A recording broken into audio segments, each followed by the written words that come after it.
The reason I was thinking about ice, and it just sort of occurred to me, it's a top-down approach. You'll forgive me because I've been looking at these photographs of the blue glacier on the side of Mount Olympus, and talking to Howard, and then another friend of mine, a friend of ours, Mike Macy, who was a ranger there, as we're discussing all the things on the Elwha.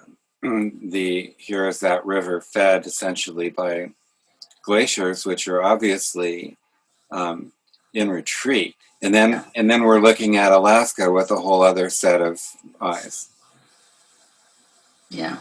So when I asked you, I was looking for a good lead in because I think, the science aficionado in you probably has thought about this. Oh boy, do I think about it. You know, I think it's yes, it's the incredible science behind ice and its formation and its contribution to our planetary system.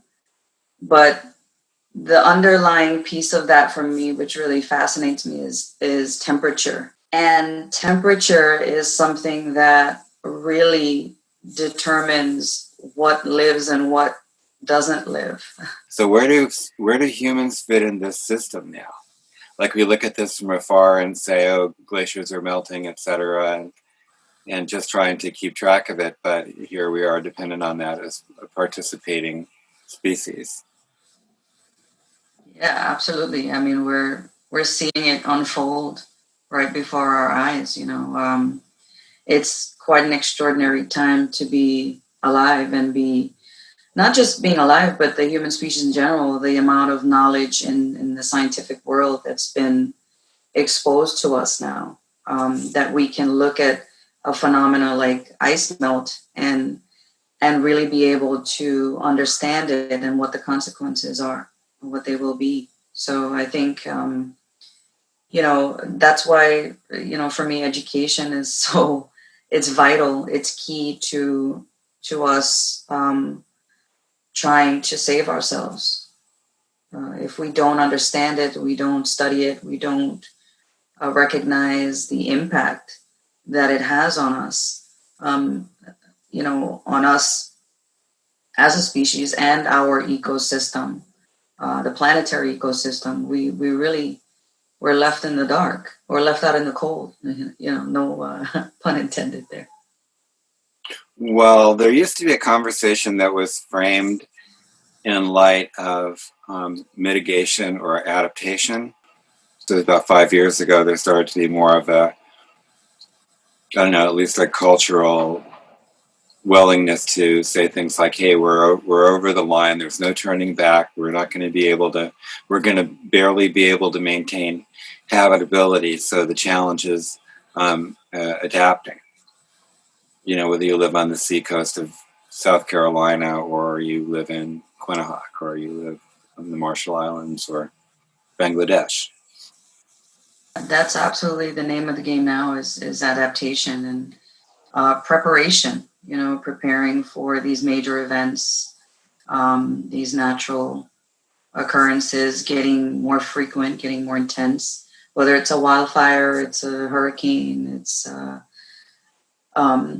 you know, Storm surge is a good example.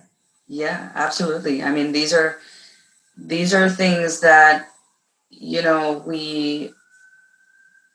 we're somewhat prepared for, but I don't think that we're really taking this seriously enough that we can handle the constant battering that our forests are going to be subjected to with when it comes to wildfires. So we yes, preparation is key. Adaptation is absolutely something we should be focused on because these things are already going to happen. We're not we crossed a lot of tipping points, so it's not like we can say that we're still sitting on the other side. We're not. We're in it, and so we have to find a way to adapt for for our sake now and for the future of our species, as well as every other species on this planet.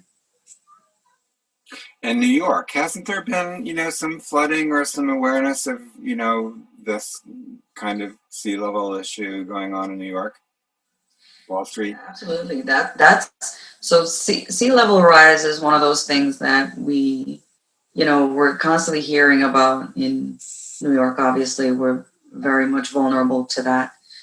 And then when a storm like Sandy, Superstorm Sandy came through, that was a real awakening for us. I remember here, when Sandy came through, I was, maybe about a month or two, maybe away from giving birth to my second child. And we were left in the dark. We were sitting here trying to figure out, how to stay warm. So that was quite an experience. I imagine it was a lot worse for a lot of people as well. So we have one day you have all the comforts, conveniences, and assurances of the entire Western world and modern civilization, and the next day it's gone. It's kind of in question. Yeah, that even these conveniences, as we like to call them, right? Electricity or running water and things like that. We take all that for granted every single day. I mean, there are people on the earth now who don't have those things. So when they do experience it, they're very much, aware of how easily it can go and it can be taken away from you. Us here in, living in a place like New York or California or just the United States in general, we have access to these things. And when there's a possibility that it can be taken away, we get very scared. But I think that preparing for those things, being prepared is that really takes away some of the fear of the unknown. So, I tell my children all the time, you have to be bold and be brave, be brave in life. Don't think that just because you don't understand or know something, you're scared of it. But if you try to learn about it and try to understand it, maybe you won't be so scared. Do you think there's a connection between this consciousness of youth, let's say growing up in New York, and the story around Quinnipiac? Like, one of the reasons that Quinnipiac is so powerful, I think, as a story or fascinating is that, like, the whole village has to move. And New York doesn't have to move exactly. But there's a connection, there's the connection of how you see and interpret this information or this story, from Alaska, let's say, into the lives of, your family or a student or your kind of community awareness or participation around, whatever it's going to be. Maybe it's a nature walk or maybe it's voting, so how do you see that? How do you think that's useful in a way? Well, the story of Quinnipiac, I think, is one that really demonstrates how, how dependent we are for the ecosystems and the natural world around us to be able to function as intended. We're here in New York, we're surrounded by concrete and steel and, buildings everywhere. And we don't necessarily maintain that everyday line of sight, to the natural world. But Quinnipiac is an example that we need to be paying attention to, because even though they're not as urban, right? It's not an urban setting where it's just buildings and cars and a whole bunch of people. It's still where they're still dependent on their environment just as we are. So we have to look around us as well and say, are these are the systems around us functioning as they should for our benefit to keep us going. So you're saying it's like a reminder of the closeness? Yeah, it absolutely. We're connected to where we live, where, you know, where we spend our time every day, where we sleep, where we have friends and go to school and things like that. So Quinnahock is for me personally, it's not just a reminder of how you know, closely connected we are to the places that we live and depend on, but also how when those systems erode, and I'm referring to the natural systems, when those systems erode, the trajectory of things, it's sort of snowballs, right? Everything it's one after the next. It's a domino effect, and so instead of trying to stop the ball from, you know, coming all the way down the hill, we got to stop it from rolling altogether. We have to find ways to mitigate before it gets too big that we can't stop it. And I think that's what happened to Quinnahock. And I hope that, you know, they have means and measures to make things better, and to adapt where they are instead of having to move. But there is a real possibility that they may have to move, and that breaks a whole line of connection that the natives there have had for hundreds, or if not generations, or thousands of years, maybe. Yeah, I guess that move to town impetus is kind of has some political sloganeering from, more conservative, side, and maybe not very deep, right? And not necessarily, it's not my problem kind of thinking. Because they really just, I don't know if it's willful ignorance or if it's just that they're thinking, on just a purely economic perspective. But you can't ask of people who have been connected to a place for so long to just uproot and move to someplace else. That's not, for the natives and for the tribe that lives there, that's not an option. This is their home. This is their ancestral home. These are the connections they've made, and their connections are not with the buildings there or the statues there. Their connections there is to the river and to the tree and to the birds and the land and everything that works together to give them life, or to provide a support system for them. That's where the connection lies. So you cannot just, you can't make that separation that easily. It's not as easy as pack your bags and move to town. So you're a founder of the Greenbelt Society. I don't know. Yeah, I suppose so. I mean, I was one of the first people to really get things going, but yeah. Well, there was something about this being hatched in the Brooklyn Library.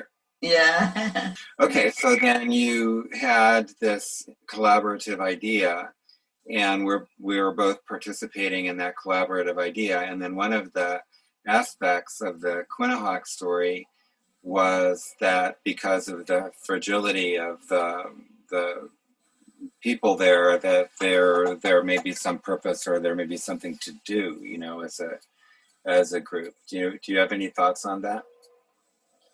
Like we come together for what? But having the conversation about all that's involved in the Quinnahock story. So it's not just the ecological devastation or restoration piece of it. It's the social justice piece of it. It's the historical piece of it. It's the archaeological piece of it. So there are, numerous components, but it goes, all of those components are part of a really intriguing story, of a people that have resided in this area, in this place for so long, and their stories were never really broadcasted, right? It was never put on television or really written in the history books. And this is an opportunity for us as a group to perhaps put some light on that and share their story with others. So that's one way that we can contribute in keeping that story going and showing the challenges that they have faced in the past and that they continue to face as a people.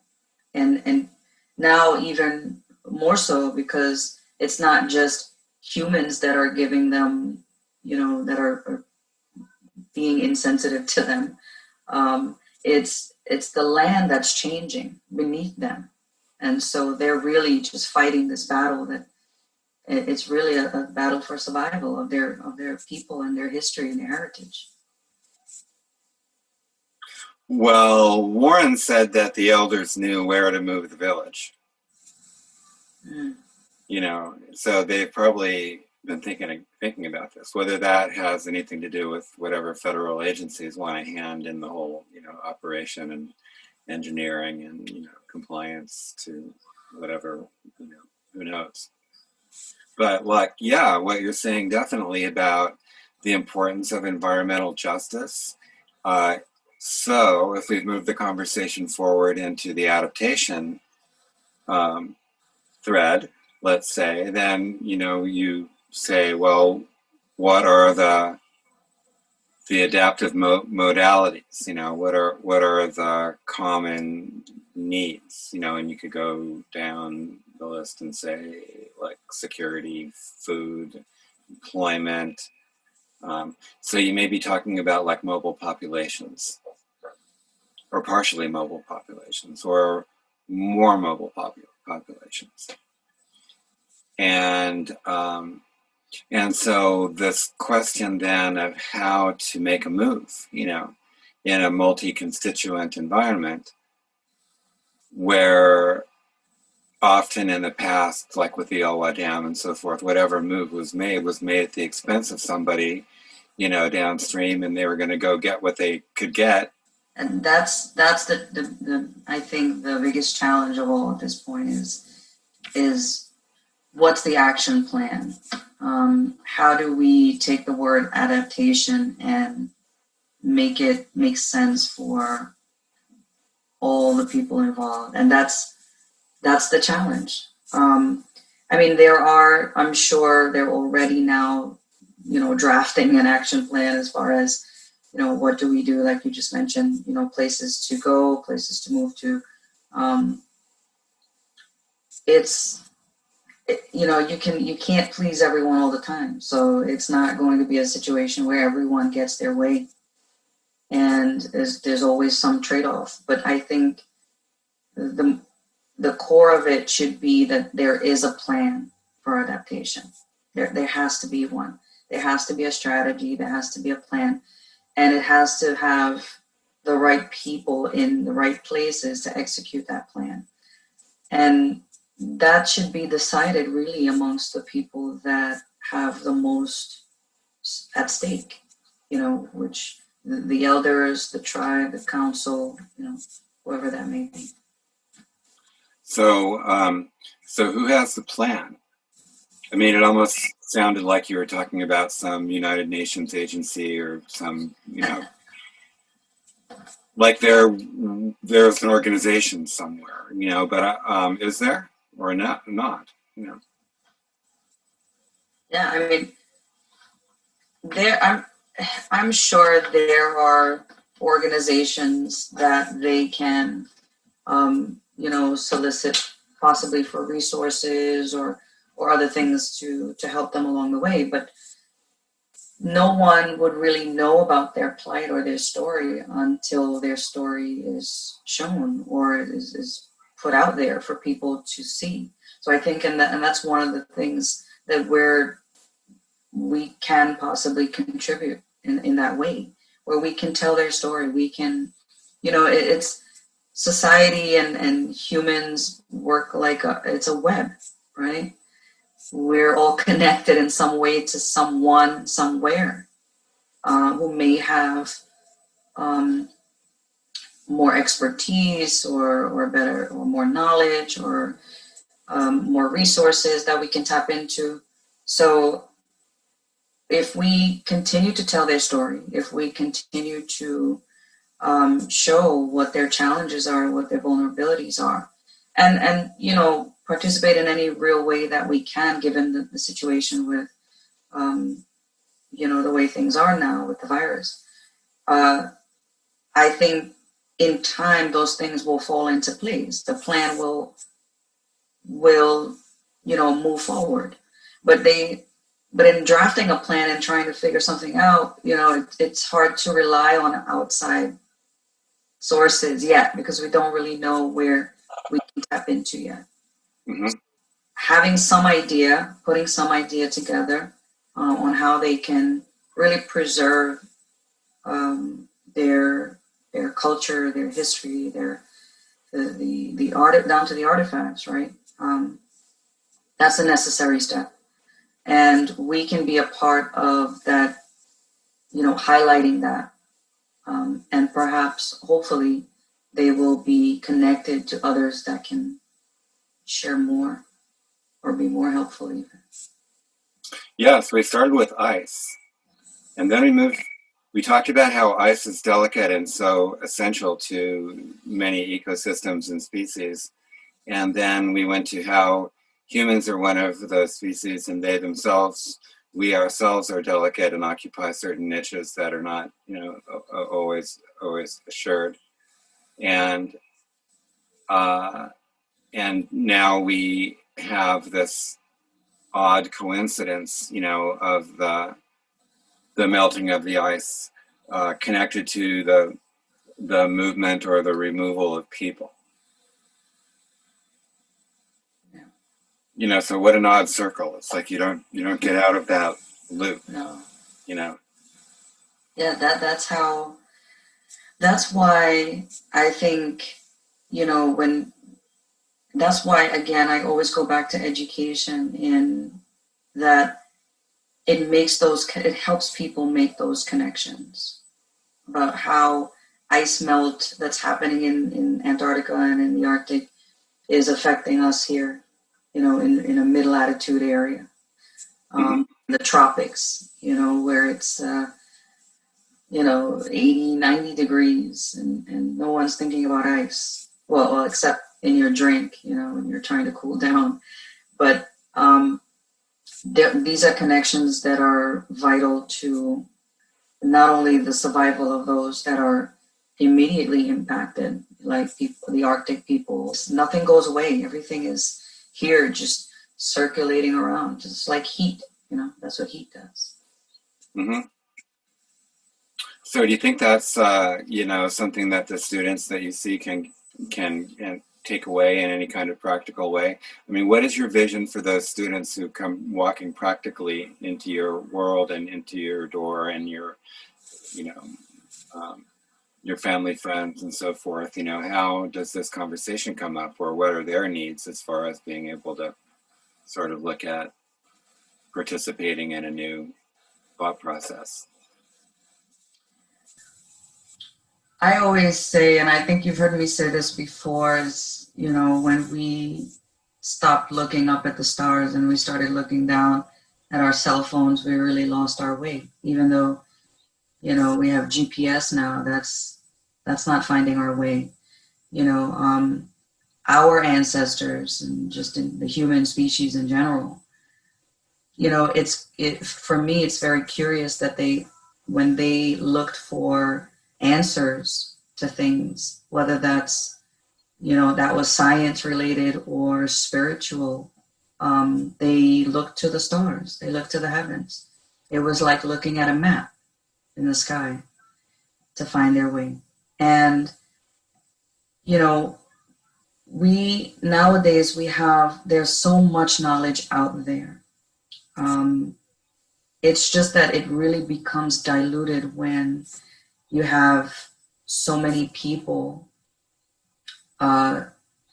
you know, flooding the information, right? It's like it's a river, a stream that's been running and doing what it's supposed to do for eons, and all of a sudden there's this massive flood of information coming down the stream.